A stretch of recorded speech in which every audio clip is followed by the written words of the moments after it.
All right. Meanwhile, the downside of this pushing of the envelope product-wise is that for every new meticulous strategy offering, there seems to also be a new kind of get-rich-quick approach, if you will. Dave, there's a lot of ETF strategies that have been out there, ETFs that have started off small with hot types of, in-the-news type strategies. What exactly is your take on this? How wary do traders and investors have to be about some of these kind of quick-to-market products that take you through kind of like the push the envelope or frontier type strategy? Yeah, I put these in two categories: black hat products and white hat products. And a black hat product is a black hat product when it seems just way too good to be true, or the thing that they're selling you isn't the whole product. I'll give you a couple examples.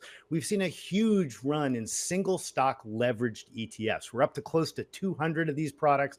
They've taken in just enormous assets, I think $12 billion over the last year. These are products that are hyper volatile. They're the most volatile traded securities in the market right now. They're more volatile than cryptocurrencies because they have all that embedded leverage. For the most part, those are black hat products that, unless you're a day trader who really knows what you're doing, you probably shouldn't go anywhere near.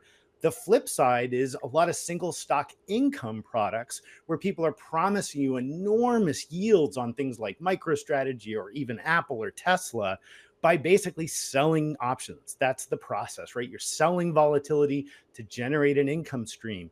There's nothing wrong with that as a principle, but when you're paying 1% or more for the privilege and you're exposing yourself to the wild vagaries of what's going on in implied volatility pricing in the options market, there is no free lunch. So these products live side by side on a lot of these menus. Investors really have to peel off those black hat products and focus on the ones that are providing real portfolio value.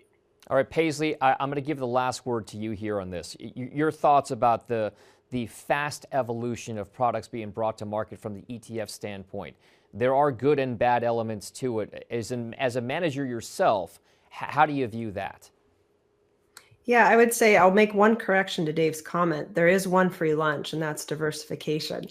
But I do think the same door that opened that allowed a firm like Simplify to bring these institutional quality strategies to market is the same one that has opened the door to a lot of these strategies that Dave just alluded to, that should be taken with a grain of salt. And I think as it relates to risk and thinking about concentration, we are always focused on how to diversify our risk, how to look at various risk premia, how to introduce them into a broader portfolio.